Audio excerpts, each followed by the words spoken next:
കേരളത്തിലെ പേവിഷബാധയേറ്റ് 12ാമത്തെ കുഞ്ഞാണ് ഈ 4 മാസത്തിനുള്ളിൽ മരിക്കുന്നത്.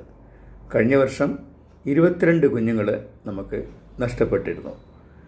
വാക്സിനേഷനും ഇമ്മ്യൂണോഗ്ലോബുലിനും യഥാസമയം ശരിയായ രീതിയിൽ സ്വീകരിച്ച ഒരു കുഞ്ഞാണ് ഇക്കുറി മരണമടഞ്ഞത്. സ്വാഭാവികമായിട്ടും മാധ്യമങ്ങളും മറ്റ് ഇടങ്ങളിലുമൊക്കെയുള്ള ചർച്ചകൾ ആരോഗ്യ പ്രവർത്തകരുടെ ആരോഗ്യ മേഖലയുടെ വീഴ്ചയാണ് എന്നൊക്കെ പറയുമ്പോഴും അതിൻ്റെ ശാസ്ത്രീയമായിട്ട് പറയുകയാണെങ്കിൽ തലയിലും മുഖത്തും ഉള്ള കടി 100% നമുക്ക് റാബീസ് ഉണ്ടാവില്ലെന്ന് ഉറപ്പ് പറയാൻ ആവില്ല. ഏത് രാജ്യത്തും എത്ര മെച്ചമുള്ള ചികിത്സയാണെങ്കിലും. അതുകൊണ്ട് ഒരു കാര്യം ഓർക്കുക, ഏറ്റവും കടിയേൽക്കാനും പ്രത്യേകിച്ച് മുഖത്തും തലയിലും കടിയേൽക്കാനും സാധ്യതയുള്ള ഉയരം കുറഞ്ഞ ചെറിയ കുട്ടികൾക്ക്, നമ്മളറിയാതെ പലപ്പോഴും കടിയും മാന്തലും ഏറ്റുവാങ്ങുന്ന ചെറിയ കുട്ടികൾക്ക് നമ്മൾ അറിയാതെയാവും ഇത്തരം അവസ്ഥകൾ സംഭവിക്കുന്നത്. അതിനേറ്റവുമുള്ള പരിഹാരം എന്നത് അവർക്ക് പ്രതിരോധ കുത്തിവയ്പ്പുകൾ നേരത്തെ കണ്ടുകൊടുക്കുകയാണ്. കടിയേറ്റ ശേഷമല്ല, മറ്റ് വാക്സിനുകൾ എടുക്കുന്ന രീതിയിൽ തന്നെ ഈ പേവിഷബാധക്കെതിരെയുള്ള പ്രതിരോധ കുത്തിവയ്പ്പുകൾക്ക് ലോകാരോഗ്യ സംഘടന നിഷ്കർഷിക്കുന്ന 2 ഡോസുകളാണ്. ദേശീയ തലത്തിൽ 3 ഡോസുകളാണ്.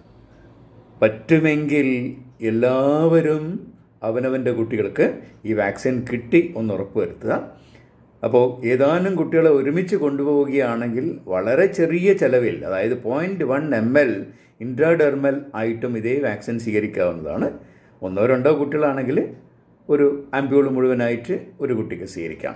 അപ്പോൾ ഒരു ക്യാമ്പയിൻ മോഡിൽ ഒരു ഗ്രൂപ്പായിട്ടൊക്കെ വാക്സിനേഷൻ അറേഞ്ച് ചെയ്യുകയാണെങ്കിൽ വളരെ നന്നായിരിക്കും. എന്താണ് ഇതുകൊണ്ട് ഉറപ്പാകുന്നത്?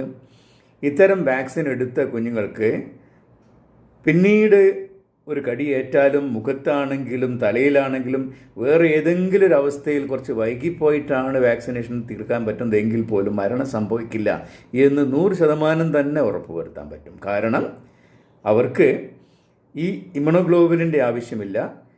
ഈ സുരക്ഷ നൽകുന്ന ഏറ്റവും കൂടുതൽ ഈ കടിയേറ്റ ഭാഗത്ത് എടുക്കുന്ന ഇമ്മ്യൂണോഗ്ലോബുലിനാണ്.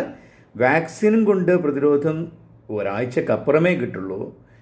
ഈ ഇമ്മ്യൂണോഗ്ലോബുലിൻ കടിയേറ്റ ഇടത്ത് തന്നെ എടുക്കുന്ന അതാണ് ഏറ്റവും ഫലപ്രദമായിട്ടുള്ളത്.